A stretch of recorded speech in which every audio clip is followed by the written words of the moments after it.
Hello everyone, welcome to my channel. Today I'm going to talk about what is ISO 27001 2013. So if you are a beginner who wants to explore the field of cybersecurity or cybersecurity audit or become one of the auditors with one of the big fours, this is the video that I would recommend that you must watch. I have done a lot of research that might help you crack such interviews. Secondly, also if you're an auditor and you're about to audit a firm, I think this is the best place to start. So let me begin by telling you what is ISO 27001 2013. It's basically an international standard that describes the best practice for an information security management system. It's a framework for managing overall IT security of an organization. This particular standard takes a risk-based approach to information security systems, which basically means that an organization has to go through a process where it identifies the gaps or identifies the information security risks that are already there in its environment, and based on the risk profile that is made up, they have to select the appropriate controls to tackle them. Now all these controls are outlined in the Annex A of this standard. There are total 114 ISO 27001 Annex A controls that are divided into 14 categories. Now let us see these controls.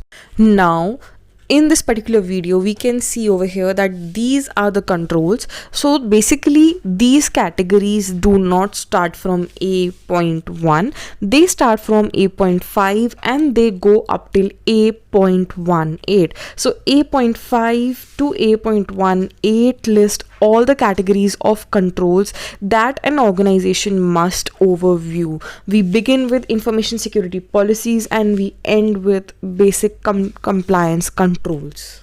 Now before I begin, if you like this video, then please don't forget to subscribe to my channel and like this video by giving it a thumbs up. Also, if you have any doubts or queries, you can drop a message in the comments below, or you can reach out to me at one of my social media handles. So to begin with, Annex A.5, that is information security policies. Now over here we are talking about the policies that are created, defined, approved by the management, by the board, and then it is published and communicated to the employees downstream. So basically the higher management has to approve that these policies apply to their organization, and once this has been approved, this information trickles down to the lowest level. So for example, the policies must be led by business needs that are in conjugation with the applicable regulations and legislations that are affecting that business or that type of organization. For example, a telecom organization might have a different kind of rules and regulations. A healthcare organization might have a different rule and regulation such as HIPAA. And for example, if you're talking about finance related, so we can also include PCI DSS or some other financial related regulations. There are so many to talk about. Okay, so these policies basically just provide the backbone of information security, and they should be an overall part of the entire training and awareness program. Talking about A.5.1.2, which talks about the review of the policies for information security, it is very important to review all these policies on a minimum of annual basis, which can be a lot of work considering there are so many policies to review. But at the same time, it is a very necessary thing that needs to be done, basically to mitigate the risk that have been identified in the past year, to mitigate all the issues that have come up in the various technologies, various patch updates that needs to be ingested, and also to incorporate the latest legislations or regulations, or if any security weaknesses or a vast top 10 changes have been done. So incorporating all these changes into the policy is very important, at least on an annual basis. Coming to control A.6, this particular control is divided into two parts. One is 6.1, the other is 6.2. 6.1 talks about the internal organization, that is internal information security practice within an organization, and 6.2 addresses the remote working scenario of employees. This remote working can be work from home or remote working from a client side.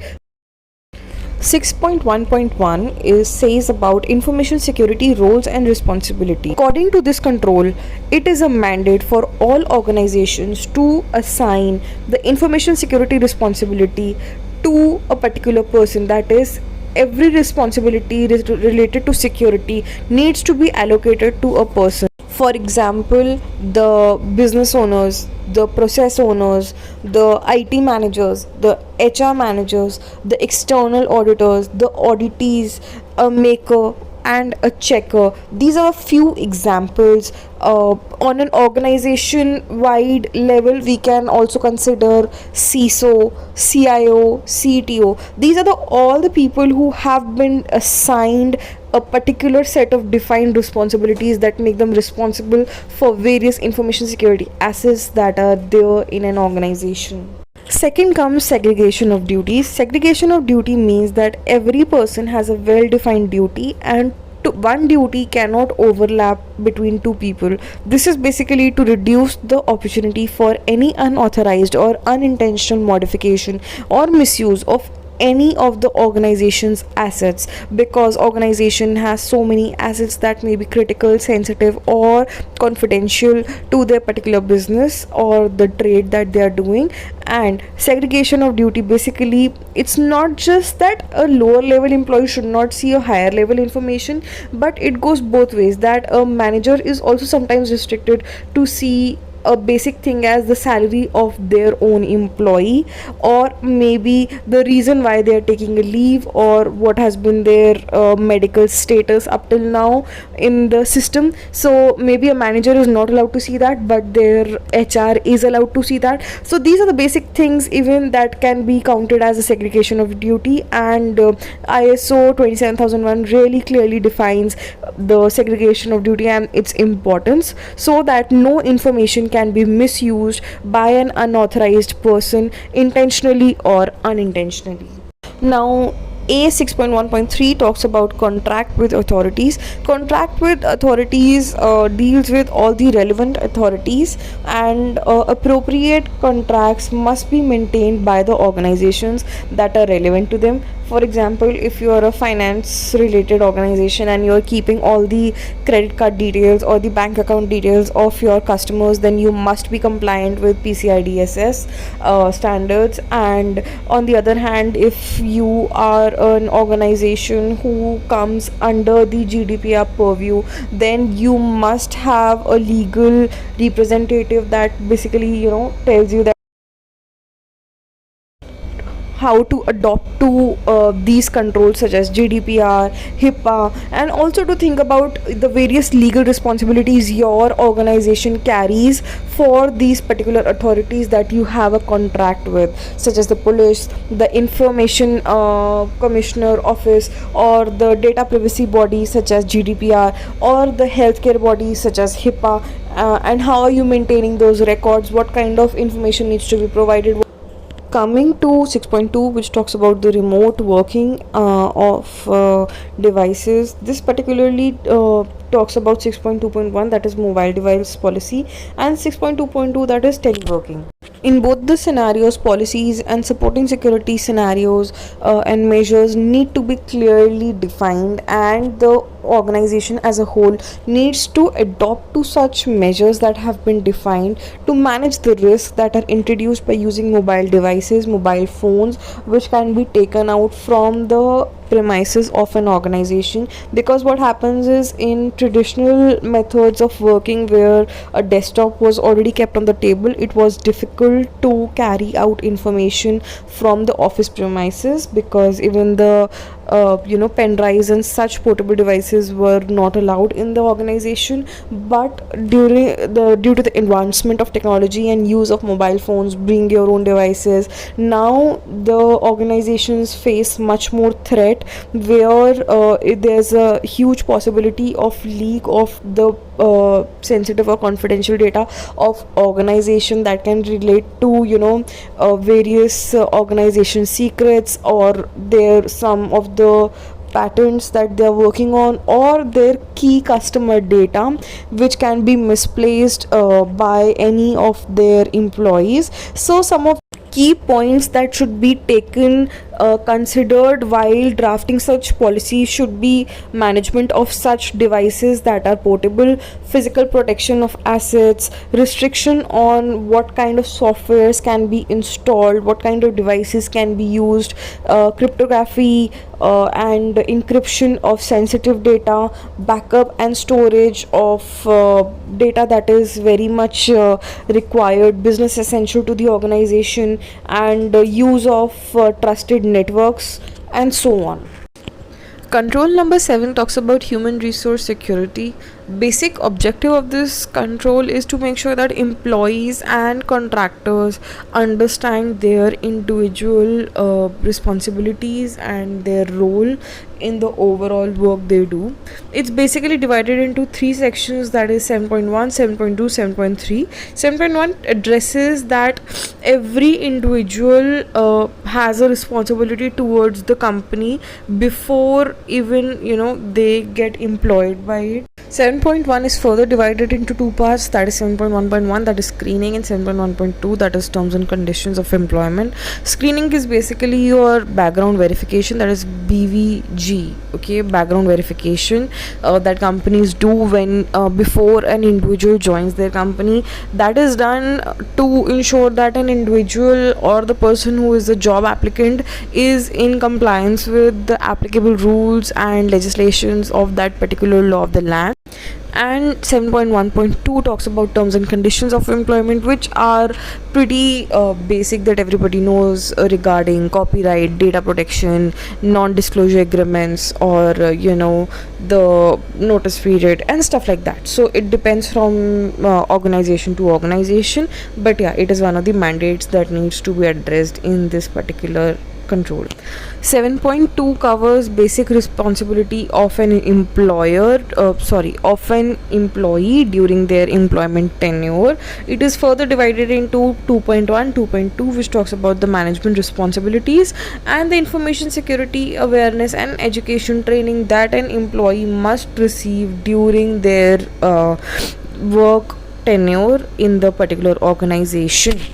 This particular control is pretty standard, which is basically relevant towards employees and contractors of an organization, which says that all the employees and contractors must receive some education or some sort of awareness training so that they can perform their job well, and they must know all the updates or the policies and the procedures that organization has in place. Now what will this do is that the policy training that the employee will receive will actually provide a clear background to the contractors and the employees to understand how should they proceed, what kind of work should they do, what are the regular do's and don'ts. This will actually support the organization from getting into trouble by employees or contractors not doing something that is not permitted by the legislation or the law. And on the other hand, this will also protect the employees and the contractors to know what is something that they can do and what are the do's and the don'ts basically for them. These are generally type of induction sessions that must be held every 6 months or at least on an annual basis, because there are so many technology changes that are happening. So these training sessions really help them to be up to speed with the policies and procedures of a particular organization. 7.3 talks about the termination and change of employment, that is in case an employee puts down the paper or the organization requests the employee to exit. This particular control talks about the responsibilities that an employee has even when they are no longer a part of that organization. So why do you think that this is necessary? So to tell you, this is necessary to protect the organization's interest, their client's interest. So for example, if an employee is terminated or happens to leave an organization, they are actually legally bound to maintain the information security of their clients, of the confidential documents that they might have come across during their work in the company. And this is not just about the exit and termination, it is basically about the confidentiality that a employee must maintain after leaving an organization. Coming to control A.A, which is basically asset management. Now asset management talks about the way an organization must identify its assets. Now these are not just physical assets, we are talking about information assets as well, and define the appropriate responsibilities to protect these assets. This particular section contains 3 sections, that is A 8.1, that talks about how an organization must identify its assets. 8.1.1 is inventory of assets, which tells us how a list should be identified of all the assets related to information and the information facilities of an organization. It is very important to have an inventory of these assets, as one should an organization should know in times of business continuity planning, that which are the most important assets that need to be protected. A 8.1.2 defines who are the owner of these assets. This particular process is actually done to make sure that proper assignment of assets is done to their owners. Ownership basically defines that who is responsible for the entire life cycle of an asset. Generally the IT team or the resource management team takes care of this particular control. 8.2 basically talks about classification of information in an organization. This is done to protect the data in an organization as per their restrictions. For example, in an organization, generally the data is classified as confidential, restricted, internal, or public. The difference is confidential is only for senior management that can have access, that is I is for only senior management. Restricted data would be mostly for internal employees of the firm, that is the data cannot go out and restricted to limited audience only. The internal data is that all the employees can have access, but it is subject that it should not go out of the firm. Public information would be something that everyone has access to. For example, if a company has gone public, so they generally publish their investor relations PPT something on their website, so that one can see how the company is performing. So more and more organizations as they grow, they start classifying their data at different levels. For example, hospitals have different data for doctors, nurses, accountants, patients, everybody. Similarly, a financial firm would have a sensitive data of their card holders, but they will have other PII data for their customers, and on the other hand they will have general data that is out there for the public. So different firms have different classification of data. So for this, separate classification levels at every account are there. This particular control is generally defined in a stepwise phase. A 8.2.1 defines classification of information, where an organization generally maintains an asset register or an inventory list, where an entire data of what all assets are there, which locations are they stored at or where they are located at, who owns that particular assets, who are the primary owners, secondary owners, owners, what kind of data do these assets contain, such as electronic documents, databases, paper documents, or some storage media, or some confidential data. Second thing is the classification of data. Particular asset owners are defined for this particular classification. Each owner is responsible for the data they have. Information that carries bigger risk is generally given to people of higher authority. It is done with utmost care, because sensitive information to the organization cannot go in public hands, or basically competing organizations hand. So this data classification step is very, very important. Third is labeling. Once you have classified the information, it is very important to create a system for labeling it. There are different processes that different firms follow. Some store their data digitally, some do it physically, but this should be clearly defined in their organization. For digital files classifications, the files should clearly tell us that it's a confidential document. And for physical data, documents must be clearly labeled that the information is sensitive or confidential. Finally, fourth point is about data handling, where one organization must establish clear boundaries on how are they protecting their information assets based on their classification and the format. So basically this can be done for paper records, for their digital files, for their servers, for their removable assets, for the data that they are sharing in their email. So they can classify all these data and must define how this data is handled internally, or in a restricted manner or a confidential manner. Additional rules must be established to clarify how data in transit should be handled. For example, it should be encrypted, or how. So these days the cloud is there, so if the data is being stored on cloud, how are they storing? Is an organization using key to encrypt the data on cloud that is sensitive, or what kind of keys are they using? Are they using the keys provided by the cloud provider, or are they using their own private keys? So all these things must be clearly defined. Lastly comes disposal of media, which is how a media should be disposed after use. How should it be electronically erased, so that if an asset or particular information is